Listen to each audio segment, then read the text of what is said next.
नमस्कार, मी कविता Kajale. BR news channel प्रस्तुत महासंवाद मुलाखतीमध्ये आपल्या सर्वांचं मनपूर्वक स्वागत करते. बऱ्याच दिवसांपासून रखडलेल्या महापालिका निवडणुका आता काही दिवसांवर येऊन ठेपल्या आहेत. आज आपल्यासोबत इच्छुक उमेदवार सुजित खुर्द आहेत. जाणून घेऊया त्यांच्या महापालिका निवडणुकीच्या पार्श्वभूमीवर तयारी काय आहे, जनतेसाठी ध्येय काय आहेत आणि पुढील वाटचाल कशी असणार आहे. नमस्कार सर, BR न्यूज चॅनलच्या महासंवाद मुलाखतीमध्ये आपलं स्वागत आहे. सर्वप्रथमतः माझा सर्वांना जय महाराष्ट्र. मी सुजित खुर्द, युवासेना कार्यकारिणी सदस्य, महाराष्ट्र राज्य.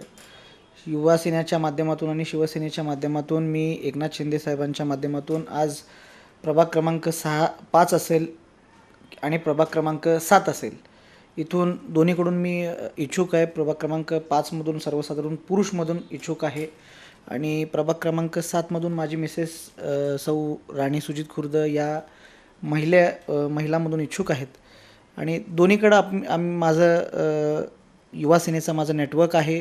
माझ्या दोन्हीकडे माझे काम आहेत. माझ्या पक्षाच्या माध्यमातून वेगवेगळा निधी असेल, वेगवेगळ्या स्वरूपाचा निधी असेल किंवा स्थानिक लोकांशी कनेक्टिव्हिटी असेल, ही माझ्या पक्षाच्या माध्यमातून आजपर्यंत दोन्ही ठिकाणी दोन्ही प्रभागाच्या मध्ये माझी कनेक्टिव्हिटी आहे.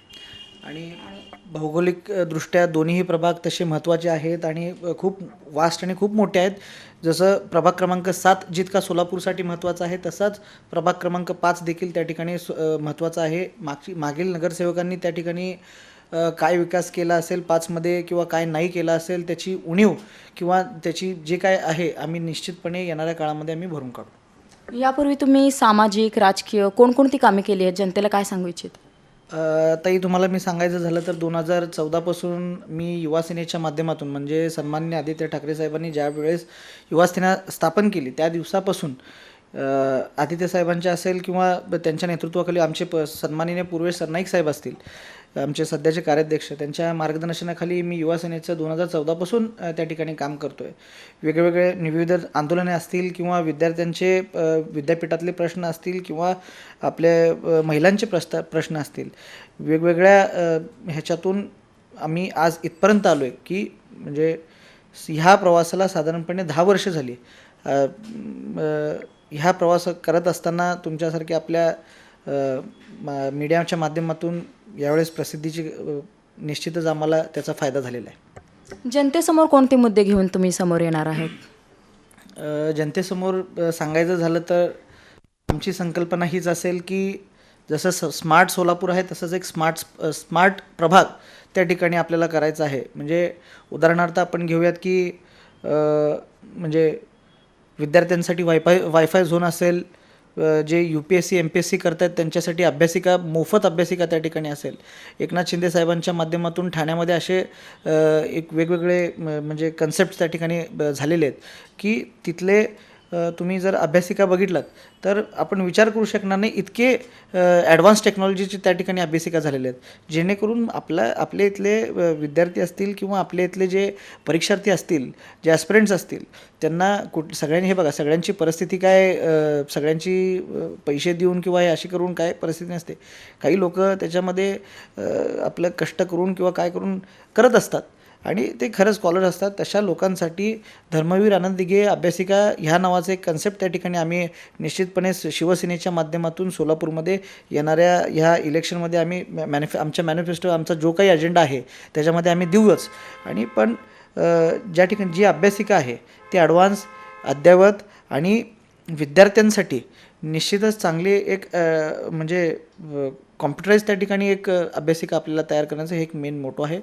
दुसरी गोष्ट, इथलं जे स्थलांतर आहे, माझ्या सोलापूरचा युवक जो बाहेर जातो आहे, म्हणजे पुणे, मुंबई आणि बँगलोरसारख्या सिटीमध्ये जातो आणि तिथं जॉब ओळखतो आहे, असे जे स्थलांतर लोकांचे आज माझ्याकडं डेटा मी तुम्हाला दाखवू शकतो.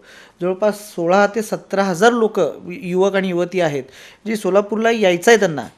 हा 16,000-17,000 हा खूप छोटा आकडा आहे. तशी तर खूप मुलं आपली बाहेर आहेत, त्यांना यायचं आहे.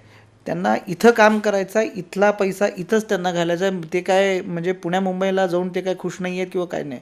पण साधारणपणे मागच्या ह्या 60 वर्षामध्ये जे कोण आपल्या सोलापूरचं नेतृत्व करत होते त्या लोकांनी तशी संधी त्या ठिकाणी उपलब्ध करून दिलेली नाही आहे आपल्या युवकांना. आणि निश्चितपणे आमचं शिवसेनेचं या ठिकाणी एकच धोरण आहे, जे स्थलांतर आपल्या ह्या सोलापूरमधून बाहेरच्या ठिकाणी होतं ते स्थलांतर थांबवणं. मी म्हणत नाही मी आय टी पार्क आणू किंवा हे आणू असे आम्हाला म्हणजे बोगस आश्वासनं हे आम्हाला देता येत नाहीत. पण निश्चितपणे त्या ठिकाणी ठोस एकनाथ शिंदे साहेबांच्या माध्यमातून असेल तर आणि आमचे जे युवा खासदार संसदरत्न खासदार डॉक्टर श्रीकांत शिंदे साहेब असतील किंवा पूर्वेश सरनाईक साहेब असतील यांच्या माध्यमातून निश्चितपणे ह्या स्थलांतराच्या बाबतीत निश्चित आमच्याकडे एक प्लॅन आहे. तो प्लॅन नक्कीच वर्कआउट त्या ठिकाणी करू आणि आपला युवक इथं कसा राहील या ठिकाणी आमचा एक हेतू हाच असेल. म्हणजे या निवडणुकीत जास्त भर युवकांवर आणि विद्यार्थ्यांवर असणार आहे. आणि राजकारणात आता तुम्ही आलात, राजकारणातला तुमचा आदर्श कोण आहे, म्हणजे ज्या आदर्शाला घेऊन तुम्ही आता पुढे जाणार आहात? नेहमी काम करत असताना राजकारणामध्ये काम करत असताना असं म्हणतात की कोणतरी आपला एक आयडॉल असावा, कोणतरी आपला गॉडफादर असावा किंवा कोणतरी आपला मार्गदर्शक असावा. मी गॉडफादर म्हणणार नाही किंवा म्हणजे मार्गदर्शक म्हणणार, तर एक मोठा भाऊ म्हणून माझ्या पाठीमागं निश्चितपणे आमचे युवा संसदरत्न खासदार सन्माननीय श्रीकांतजी शिंदेसाहेब माझ्या पाठीशी ठामपणे खंबीरपणे माझ्यासोबत आहेत. आणि तसेच आमचे स्थानिक जिल्हाप्रमुख जे आमचे अमोलबापू शिंदे असतील किंवा अमर पाटील साहेब असतील यांचं वेळोवेळी त्या ठिकाणी मार्गदर्शन मला निश्चितपणे ह्या इलेक्शनच्या माध्यमातून मला लाभतं आहे. आणि राजकारणाच्या ह्या पूर्ण सगळ्या माझ्या ह्या प्रवासामध्ये मला जर कोण गायडन्स देत असेल किंवा काय देत असेल तर ते माझे सन्माननीय आमचे योगेशदादा कदम असतील, आपले गृहराज्यमंत्री महाराष्ट्र राज्याचे, त्यांचं सातत्याने या ठिकाणी मला मार्गदर्शन या ठिकाणी लाभतं. आणि मी खरंच म्हणजे मला मनापासून कधी कधी बरं वाटतं की मी शिवसेनेसारखी ह्या एवढ्या मोठ्या पक्षामध्ये मी काम करतो, ज्याचं नेतृत्व सन्माननीय उपमुख्यमंत्री एकनाथजी शिंदे साहेब करतात. कधी कधी अभिमान वाटतो मी शिवसैनिक आहे म्हणून.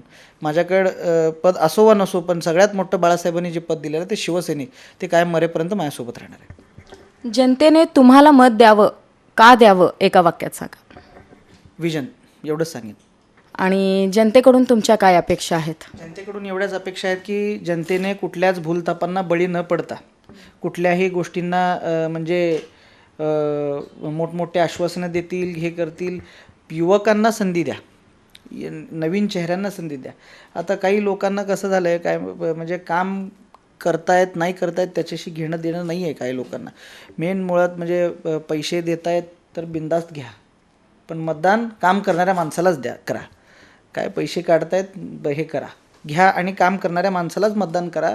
आमच्यासारख्या युवकाला तळमळीने जे ग्राउंड लेवलवरती काम करत आहेत, तळमळीनं ज्या ठिकाणी काम करतात. आज मी तुम्हाला सांगतो की जवळपास माझ्या ज्यावेळेस एकनाथ शिंदे साहेब असतील किंवा आता मुख्यमंत्री ज्यावेळेस होते त्यावेळेस साधारणपणे मुख्यमंत्री सहायता निधीमधून साधारणपणे 4.5 कोटी रुपये मी माझ्या जनतेला मी दिलेले आहेत किंवा माझ्या जवळपासच्या लोकांची जी काही मदत माझ्याकडे घेऊन आलेली लोक त्यांना मी 4.5 ते 5 कोटी रुपयेपर्यंत आत्ता शासनाकडून आपण मिळवून दिलेले आहेत. त्याचा कुठलाही मी क्रेडिट नाही किंवा त्याची कुठलीही बातमी नाही. मी आज ऑन रेकॉर्ड मी पहिल्यांदा सांगतो की इतके आपण त्याचे सगळे माझ्याकडे रेकॉर्ड्स आहेत, म्हणजे फक्त लेटर घेतलेले आहेत त्यांच्या, आणि त्यांचा आशीर्वाद माझ्यासोबत आहे. त्याच्यामुळे मी आज तुमच्यासोबत बोलू शकतो आणि व्यवस्थित तुम्हाला मी उत्तर देऊ शकतो. जर तुम्ही निवडून आलात तर पहिला निर्णय कोणता घ्याल जनतेसाठी? निवडून जर आलो तर पहिला निर्णय तर असा घेईन जो की माझ्या प्रभागात जो समजा म्हणजे जो असेल की स्मार्ट प्रभाग, मी तुम्हाला जसं म्हटलं तो एक असेल. परत स्मार्ट रस्ते. माझी एक कन्सेप्ट काय आहे की म्हणजे माझे एक मित्र जे आहेत ते IAS आहेत, म्हणजे आता ते सध्या आपल्या PM ऑफिसला असतात. त्यांची एक कन्सेप्ट त्यांनी केली होती की प्लॅस्टिकपासून रोड जो आपण जे हे केलात, ती एक आपल्याला कुठंतरी आपल्या सोलापूरमध्ये आपल्याला ते हे आणायचं आहे. म्हणजे तसं काय ती कन्सेप्ट सोलापूरमध्ये आणायची, तसं काय होऊ शकतं आहे का? आणि दुसरं म्हणजे बेरोजगार जे माझे युवक आहेत किंवा माझे तरुणी आहेत किंवा महिला आहेत, त्यांच्या हाताला काम पहिला देणं. म्हणजे सुशिक्षित बेरोजगारांच्या माध्यमातून केंद्राच्या भरपूर काही योजना आहेत. ते क्लस्टर तयार करून, म्हणजे माझ्या भागातली जी काय लोकं असतील किंवा ज्या काय म्हणजे विखुरलेली म्हणूयात आपण, किंवा महिला ज्यांना आपण रोजचं रोजगार देऊ शकतो, उपलब्ध करून देऊ शकतो, अशी काही क्लस्टर्स आपल्याकडे केंद्र शासनाचे आहेत, परत आपल्याकडे महाराष्ट्र राज्याच्या शासनाचे आहेत. तसे काही क्लस्टर आपल्याला इथं करता येईल का? तसे काय कन्सेप्ट्स आपल्याला करता येतील का, जेणेकरून माझ्या प्रभागामध्ये झाल्यानंतर ते बाकीच्या 101 प्रभागामध्ये पण ते तिथले नगरसेवक जरी माझ्या पक्षाचे नसले किंवा माझ्या विचाराचे नसले, तेही त्यांना मी त्या ठिकाणी मदत करू शकतो. असे काही खूप सारे कन्सेप्ट्स आहेत. एक मिनिमम माझा एक 10 मुद्दे आहेत ज्याच्यावरती मी ही इलेक्शन लढणार आहे. निश्चितपणे तुम्हाला ते कळतीलच.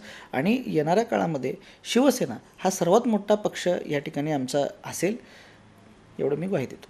उमेदवारांनी आपली भूमिका मांडलेली आहे. आता निर्णय तुमचा आहे. अशाच नवीन उमेदवारांसह पुन्हा भेटूया महासंवादच्या पुढील मुलाखतीमध्ये. तोपर्यंत पाहत रहा BR न्यूज चॅनल.